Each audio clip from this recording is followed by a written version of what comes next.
So with that, I'd like to intro Juan. Thank you so much, Juan, for joining us. Juan is the board chair of the United Way of Greater Charlottesville. And again, so honored to have you here, and thank you. Hello. Thank you, Paul. Thank you again, Paul. And I want to give greetings to everyone for coming out and participating in this, and thank the Tom Tom Foundation for partnering with the United Way of Greater Charlottesville. My name is Juan Diego Wade, and it is my pleasure to welcome you to this very important discussion. I'm honored to serve as board chair of the United Way of Greater Charlottesville Board of Directors, an organization that I've volunteered with for over 25 years, and I continue to be energized to serve, particularly during this moment in time. The United Way stands prepared to be part of the discussion, to take a lead role if needed, as this community moves forward to have these sometimes difficult discussions. This dialogue is needed at this pivotal time in our nation and in our community. At the United Way, we envision a strong, equitable community where every person can thrive. And I truly believe that this is achievable, but it begins with each one of us and with action. Thank you again for this opportunity. I look forward to the presentation. We will now hear from my dear friend, my neighbor, Louis Nelson. Louis. Thank you very much, Juan. And you're probably about a block over that way, so good to see you. Yes. Well. Thank you all so much, everyone, for coming out. Let me give just a quick overview of what we're going to do. I'm going to do a brief introduction here. We're then going to jump over and watch 10 to 12 minutes of some video content that has been produced over the last year or so. And then I'll have a few comments about that, and we'll jump into these breakout sessions. But I'd love to begin by saying I'm actually a bit of an accidental advocate. I was trained as an 18th century art historian, right? So I'm very much a kind of in the books, in the archives, head down kind of person. But summer 2017 changed a lot of that for so many of us here in Charlottesville. And as I started to really more robustly engage the history of race in our own community here in Charlottesville, it became clear to me in the months after that summer that many of my friends and colleagues really had a fairly skewed and inaccurate view on the history of race in Charlottesville and the history of race in our nation. I came to recognize that the popular history I heard my colleagues and friends and neighbors recounting to me actually did not align with the scholarly history that was coming out of departments of history. And so there was a mismatch there. And I also found that people tended to talk about the history of race in very abstract terms and not in the kind of particular terms that were focused on local communities and oriented around change. And so I started a series of walking tours through my own community, reading up on drawing from the work of other historians, and just started going. It eventually became a 3-hour Saturday morning tour that I gave every Saturday morning through the summer of 2018. And so what you're going to see are just little snippets. Eventually, videographers came along and we captured some of that content. So what you're going to see is just sort of snippets of that. So what we'll do now is transition. We're going to roll a few clips from some of that content, and then I'll step back and offer a few reflections. So the Robert E. Lee statue, when it's unveiled, it's the final of the four to be unveiled in 1924. There's a whole series of urban performances that are associated with the unveiling of the monument. And so in the same week that the Robert E. Lee Monument is unveiled, First Presbyterian Church, which is on that square, which looks at the unveiled monument, the minister of that church includes in one of his sermons a description of the social life of the South before and during the social life of the South before and during the war, with all that made it ideal and charming, right? So the life of the South is now represented as ideal and charming.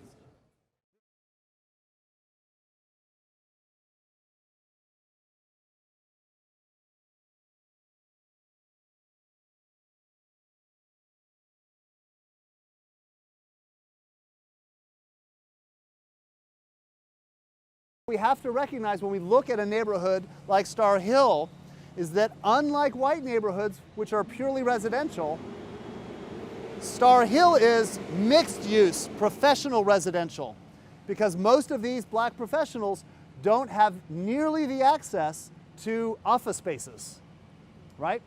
They don't have that kind of capacity, either financially or just in terms of being able to navigate white spaces. And so this space is a little city inserted in the middle of the city. So we have the funeral parlor, we have the doctor's office. This really fantastic building immediately behind you with the Corinthian columns was initially built as a church, but fairly soon thereafter it transitions into Barrett's daycare. So if you're familiar with Barrett Early Learning Center, that's the same company. If you have hope of sending your kid off to schooling, which we'll be talking about in a little bit, you're going to have to pay for that. That means mom has to work also, right? And so black families are having to make a very conscious and regular choice about being home with their kids or sending their kids to daycare so that their future kids might actually have the possibility of an education. And so we see the rise then of Barrett's daycare, which is the state of Virginia's oldest continually operating daycare. Not at all an accident that it's black founded and black managed, right?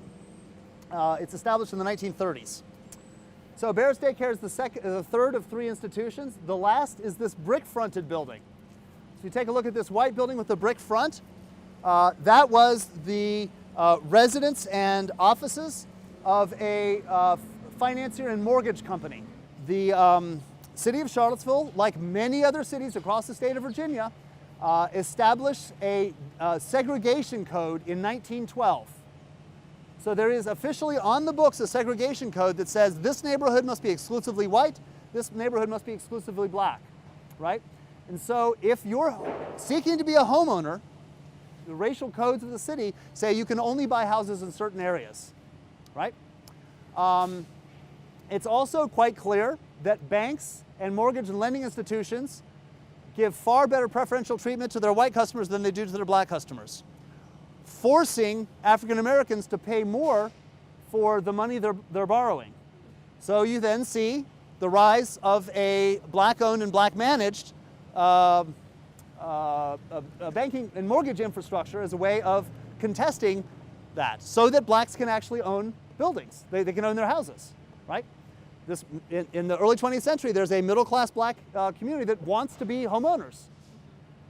The city of Charlottesville has said that's delimited to certain zones of the city, and we're going to make it difficult for you to actually get a loan.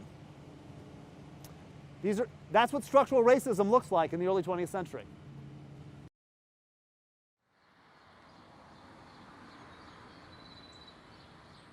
So if you duck under that tree, you can see an old brick building with a gray wood addition behind it.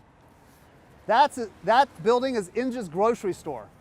Inge's grocery store from the late 19th century was the black-occupied, black-managed grocery store providing provisions for most of Charlottesville. It's the only commercial building on what was the commercial zone of Vinegar Hill that was not leveled. Okay? So from Inge's grocery store all the way through, do you see the white cupola on the horizon?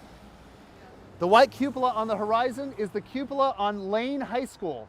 It's now the county office building.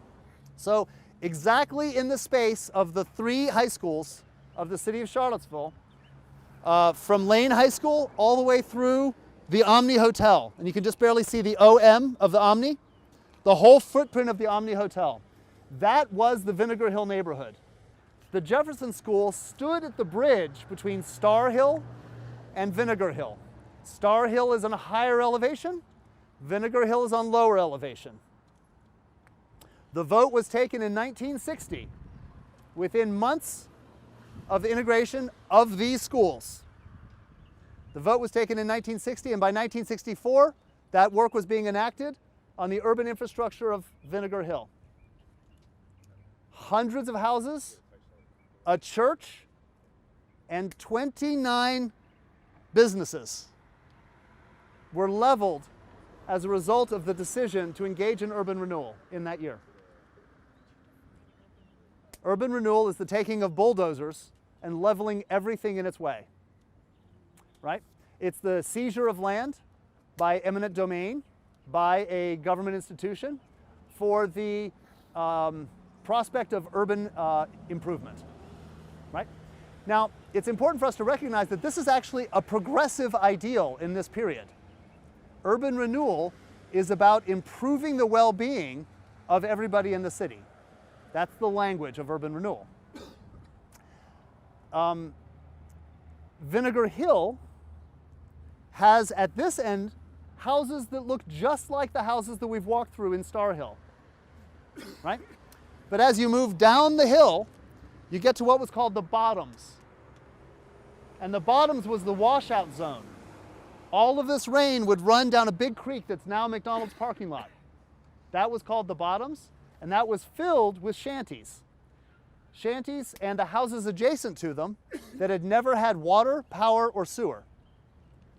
Now we have to recognize that the fact that this neighborhood didn't have water, power, and sewer was actually a conscious choice made by city planners when neighborhoods, and particularly black neighborhoods, petitioned for the investment by the city for those infrastructures. They were denied. So the city is making choices to enfranchise some neighborhoods with water, power, and sewer, and not to enfranchise other neighborhoods with water, power, and sewer. Yet in 1960, the city government makes a choice to level this neighborhood because it doesn't have water, power, and sewer. Right? It's unhealthy and it's unsightly. And so it's in exactly the same moment that the housing project that we now call West Haven was built to accommodate all of the people who'd been forcibly removed from their houses by eminent domain from Vinegar Hill. Now, some families who owned their houses were able to relocate to other districts of the city, but a big chunk of these houses were occupied by tenants, African-American tenants, and they were all removed to West Haven. And so if at city council meetings you hear and feel the anger of residents of West Haven, you get some sense for where that anger is coming from. The city has been unjust to and keep in mind, this has happened in the 1960s. The older residents of West Haven were born and grew up here. And the painful legacy of that is it was leveled in 1964, and this building is the first building to be built. And it wasn't until the mid-1980s. So this zone stood as a vacated scar of mud for 20 years. Eminent domain presupposes investment. We're going to take this property because we're going to improve it. Charlottesville failed on that second part. They took the property, they relocated the families, they demolished 29 businesses, hundreds of homes, and a church, but they never made any investment. So that African Americans who are walking around this city are walking by the heart and soul of one of their neighborhoods that was leveled with no plan.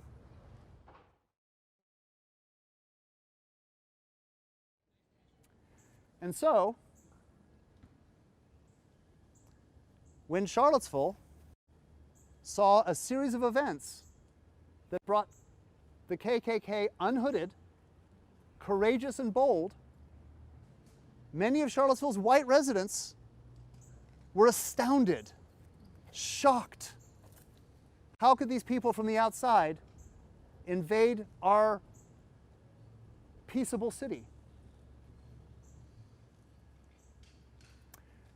But what that fails to recognize is that for our African American neighbors, this is yet one more eruption of a landscape of white supremacy and racialized marginalization that has been true for centuries. For the African American in Charlottesville, this is just one more chapter. Here it is again. No surprise. And so those of us that love Charlottesville and have loved Charlottesville tend to view that through pretty wide eyes. And that isolation is a result of the segregation that's been inscribed in our landscape for centuries, and that shape our friend networks and our social structures and our churches. And adopting that framework of celebrating the peaceable city of Charlottesville and not recognizing the legacy of white supremacy and marginalization that's been inscribed in this landscape for centuries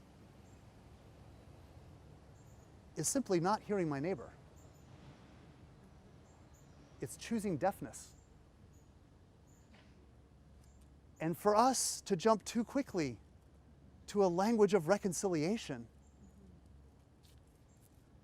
fails the test of truth. Because we can't begin to have a conversation about reconciliation until we begin to have a serious conversation about truth-telling. And that's why we as Christians are particularly responsible. If we claim to be truth-tellers, we must own this truth. Because this is who we are. This is the legacy that we've inherited. And the future of the city of Charlottesville lies on our shoulders collectively, white and black. But we can only lock arms with our black neighbors until we actually know them and know their stories. There will be no reconciliation while Charlottesville remains segregated. Because that landscape of segregation is today. That landscape of isolation and marginalization is still today. Until we do that work, table reconciliation. It's not an option. So let's just, some of you have heard actually a couple times now, a few little segments there from the video clips, and I'm going to provide a bit of a contextual frame for them in just a moment. But I did want to just pause and reflect on the fact that we're at a crossroads as a nation. We're at a moment of national reckoning. And I think it's really important that we mark that and that we think about why. I've come to believe that we're actually in this moment at a crisis of community. And it's clear to me that the emerging COVID pandemic has forced us all to think about community, to imagine and reimagine some of our communities. They're much smaller than we had anticipated. And so we're at a crisis of community as a result of the COVID pandemic. But I think we're also at a crisis of community because we as a nation are maybe finally being forced to grapple with, in very visible and public ways, the historic inequities, and especially historic inequities that have been presented to African American communities. So I think as we seek to make sense of this crisis of community, we might be tempted to pull back and try to engage with that crisis on a national level. And I think that there's a place for that. But I would encourage us all to actually invert that and to try to pay close attention to what this crisis of community means for each of us on a local level. Because I think that until we grapple with the realities of racism in our immediate and local communities, we won't actually feel the responsibility to begin to do the work of repairing those inequities on the local stage. But let me step back and simply say that as an architectural historian, I think it's incredibly important that we enlist the cities we occupy, the parks, the streets, the buildings. They're all useful to us as we're trying to tell our own local histories. So I'm an architectural historian, I'm an art historian, and generally people think of that as the kind of person that writes about the paintings produced by Rembrandt, right? And that's a producer side framework, an artist-oriented or an artist-centered framework for understanding your medium. I'm actually much more interested in consumer side histories. I'm interested in how people use things. And the things that I tend to look at and explore are buildings and then the larger contexts for those buildings, which are landscapes. So as a result, in my own scholarly work and now in my public history work, engaging with colleagues and friends and community members and neighbors, I use buildings and landscapes as a way of telling stories about local places, because buildings, in fact, are evidence in the writing of those histories. So you'll see that I began that video clip, the selection, around the Robert E. Lee Monument downtown. And because of this framework for use, one could tell a story about that monument, and people have, about the artists, the patron who paid for it. I'm really interested in how the object actually works in the landscape it landed in. Right? So what does it mean for a community like Charlottesville to erect a monument to Robert E. Lee in the early 1920s in a landscape of a city that is already profoundly shaped by Jim Crow local policies and an insistence on Jim Crow segregation practices, on a community that has already been racked by a number of lynching attempts and one successful lynching, by regular KKK marches through the streets, by the growing recognition that Charlottesville has not one but two KKK chapters, right? The community has its own KKK chapter, and the university has a separate chapter of the KKK. What does it mean to have segregated libraries and differential access to knowledge? And what does it mean to have church sermons preached that characterize the American South under the guise and the institution of slavery as charming?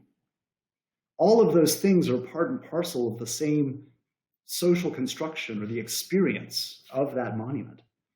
And so I hope by just pointing to those things, you can see that what I'm interested in doing is not telling a story about the making of the monument, but to tell a story about the experience of the monument, of its context, of its setting, of what work did that monument do socially and politically in its own moment. And then that forces us to ask questions about how that monument functions in our community today. If it did social work in the past, it probably does social work in the present. And for those of us like myself that are part of majority culture, we tend not to see. We don't see that work because we're not the subject. Sorry, we're not the object of that work. So I have often been asked about the way race and racism works in a local context. I spend a lot of time talking about this. And people tend to quickly default to the monuments.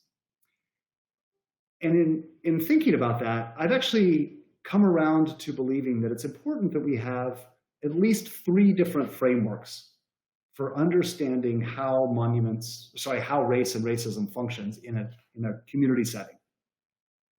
I do want to say that monuments matter, right? We need to recognize that monuments can be the expression of white authority. They can be oppressive to minority communities. It's important that we, think about the political and the social work that monuments can do as a way of reinforcing suppositions around white authority or white supremacy. Absolutely. But I think it's also important that we recognize and we tell the stories of the African-American communities and the African-American individuals who did the work to resist those frameworks. I started this work really with a keen eye focused on structures of white supremacy, right? What does it mean to tell the stories of white oppression over African-American neighbors? But after a few months of doing that work and starting to talk about that in public settings here in Charlottesville, I had a few colleagues of color pull me aside, and I was really grateful. They loved me, frankly, enough to do this and to say, to tell the story only of white authority and white supremacy still centers white people.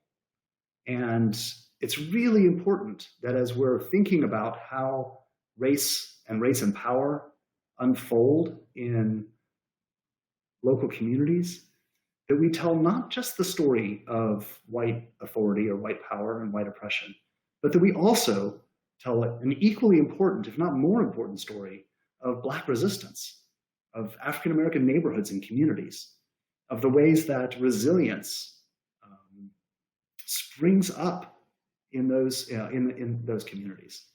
And so we should tell stories through monuments and oppression and other mechanisms there. We should tell the stories of resistance, absolutely. But so that would be the first two frames. The third frame I think that we need to think about in all of our local communities are the stories of erasure. African American neighborhoods, African American businesses, African American communities have been erased. The capacity of that resilience of those residents of Star Hill to, over the late 19th and early 20th century, to generate money, to start establishing Black wealth, that resulted often, as we have here in Charlottesville in a community called Vinegar Hill, the complete erasure of an entire neighborhood. And that meant the relocation of hundreds of families, church congregations, but it also undercut at least 29, if not 30, Black-owned businesses. And so what does it mean to have the mechanism for Black wealth, both through home ownership and then all through privately owned small businesses, to have that erased, to have that undercut? So as you all are coming from lots of different places around the country and around Virginia, and those of you that know the landscape I'm talking about here in Charlottesville, I think it's important that we have these three different frameworks, right? What are the monuments to white authority? What are the opportunities for us to tell stories about Black resilience, Black response? And then lastly, what are the erasures? Where are there communities or neighborhoods that are part of our cities that have been overwritten, or simply erased? And so with those two things for us, those three frameworks for us to consider, we've decided we're going to send you into some breakout sessions, and I think Alex is going to come on in just a second and help us figure out how to direct in that way. Hi, everyone. Welcome back. I hope you had some great discussions while you were away. First off, we'd encourage you to share any insights or personal takeaways from your group discussions by just typing them into the chat. I'm sure other folks here today would be interested to hear those thoughts. We do have about 10 minutes left in today's session, and with it, we'd like to provide you all the opportunity to ask any questions you may have of Dr. Nelson. The way this will work is that you can simply send them my way via the chat function, and I will surface them to Lewis as they come in. A reminder that we do only have 10 minutes, so we will try and get to everyone's question, but that might not be possible. So I'll just give you a few moments to put those in. Actually, while those questions are coming in, if I might just say, just so that everybody was listening, the team is going to send out the link to the much longer 1 hour and 45-minute movie. There's a ton of historical content in there specifically for a Charlottesville audience. I did just want to provide a particular frame, and that is I produced that film specifically for a church audience in Charlottesville. So I was particularly interested in how Christians should be kind of grappling with questions of race and racism. So just be prepared. There's a few Bible verses scattered through, but it is it's rich with a lot of history. Great, thanks for sharing, Lewis. Here's a question for you. Before the Civil War, and this is coming from Robbie, UVA subcontracted with local slave owners to serve the students. Do you see any parallels with how UVA is using contractors like Aramark, who pay low wages, no benefits, and have recently terminated hundreds of Black workers? Well, that's a very hard-hitting question. Thanks so much. Yeah, I mean, I think it's clear that institutions like the University of Virginia and others have relied on subcontracting out those kinds of services for a very long time.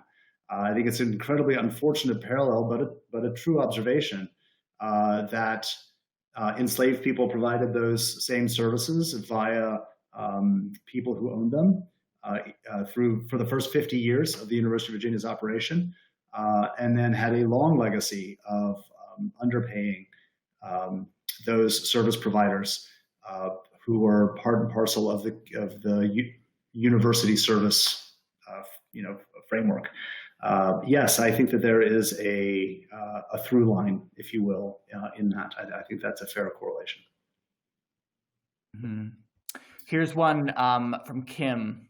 While I totally support removing the statues, I want the history of Charlottesville's racist past, including that it erected such statues, easily accessible. Do you have any ideas for how to do that? I don't want the past whitewashed, so to speak. So thanks, Kim. That's a really, really great observation. I completely agree with you. I think there are lots of ways, definitely ways to do that digitally, and there's growing volumes of really fantastic content for Charlottesville specifically. Video tours being led by the Jefferson School. Jefferson School platform has lots of great content. There's also the Woodson Center at the University of Virginia has also been aggregating a lot of fantastic content. It's interesting to ask the question about how much of this should be inscribed physically in the landscape, right? I think the digital content is great, but at a certain point, I want people to have to trip over hard history, right?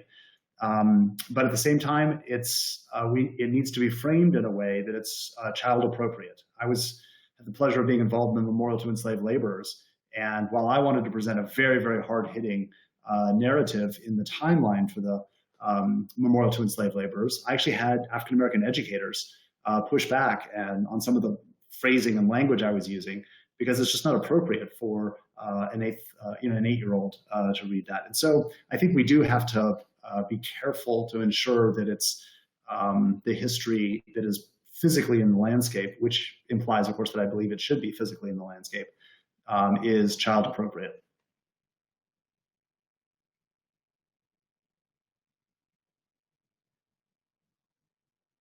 Ben, you're on mute. Apologies. That's right.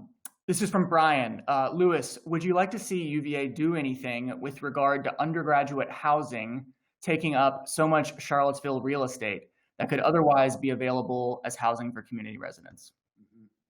I mean, absolutely. This is not an issue that is, Jim Ryan, the president of the University of Virginia, is already aware of this issue. And as a result of the President's Commission, which he established 2 years ago, really digging deep and grappling seriously with Charlottesville's housing crisis for our lower income neighbors is a very real problem.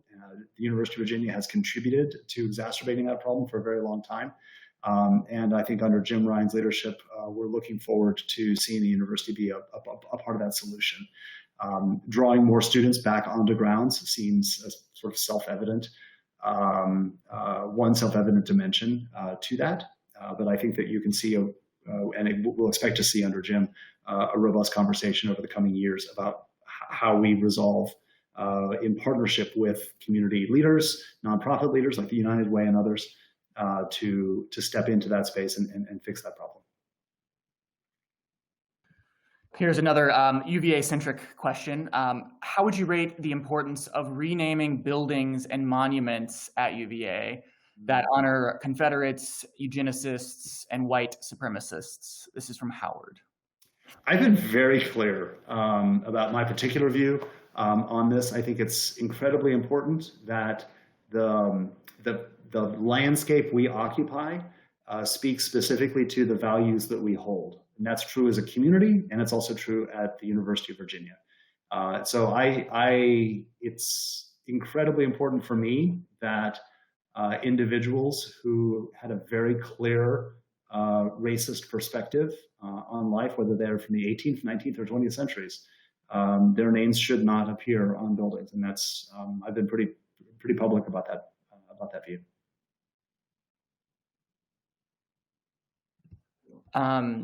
sticking with the theme here, and I think this is in reference to the Jefferson statue that's outside of the rotunda on grounds.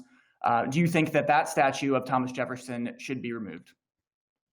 Wow, yeah, so much of this conversation really does come down to the Jefferson statue, which I think is enormously complicated.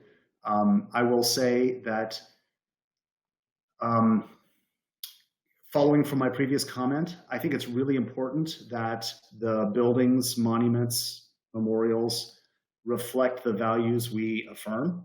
And I think that the words towards liberty are incredibly important that are wrapped up in the Declaration of Independence. And I think that for that, Jefferson is worthy of honor. But at the same time, to celebrate that particular dimension of his life without being honest about his extraordinarily racist views on the hierarchy of races, his deeply painful and offensive language around African Americans published in the Notes on the State of Virginia, his personal ownership of more than 300 people, and his deeply problematic relationship with Sally Hemings, in which he is a powerful man exploiting a person for his personal pleasure. Those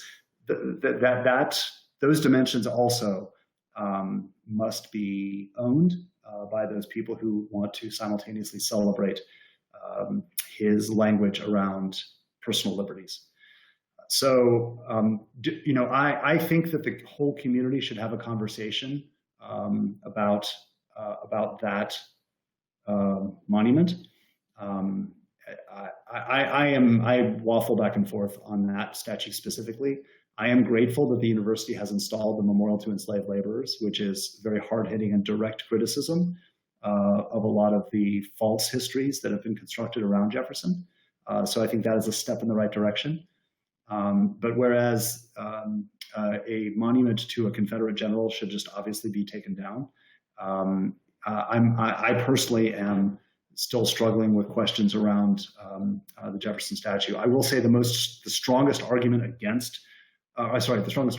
for taking it down for me is the experience of our African American community, my colleagues, friends, students who walk by that monument and feel the pain and the oppression that it still exhibits. That's reason for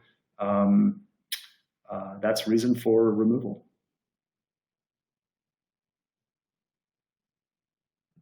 Well, I think one, that's a good place to stop here today, and I think that also about wraps up the amount of time we have. Thank you all so much for your participation. Thank you so much, Louis, for doing this with us. We recognize that it is through conversation that we can all begin to dive into the incredible amount of work that there is to do as a community as we reckon with these issues and pursue more just cities and cultures. So we thank you all for being a part of that. Louis, would you like to offer the audience any closing words before we go here today? Well, we're at times, so I'll be very brief, and that is the corner of my eye, I can see the chat unfolding, and there are so many fantastic questions that are coming out from this audience. I will say that if you'd like to try to engage, I can be easily found on the UVA website, and I would be happy for you to send me an email, and we could take up a more detailed conversation on any one of those questions that you're sending. But in closing, I will simply say that I think we all bear a responsibility. Every citizen of every community bears a responsibility to ensure that our places reflect the values that we actually want to hold, which is inclusivity, and that we need to do the hard work of being prepared to let go of some of the mythologies that have shaped our cities, because in fact, underneath that mythology is a hard history that is hurtful. And it's important for us to do the hard work of beginning to peel that back and looking at some of those really ugly histories honestly and through the lens of truth-telling. Thanks so much for y'all for your time. Yeah, thank you, everyone. A reminder that this is the first in a series. There will be 7. So we look forward to seeing you back here next week, same time, same place. And it's worth mentioning that if you enjoyed this program, your registration comes with an invitation to our Cities Rising Summit that will take place this fall, September 15th to October 30th. That will explore the future of America's cities through the lens of the COVID-19 pandemic and the 2020 movement for racial justice. So thank you again, Louis. Thank you everyone who's been here, and we hope you all have a wonderful evening.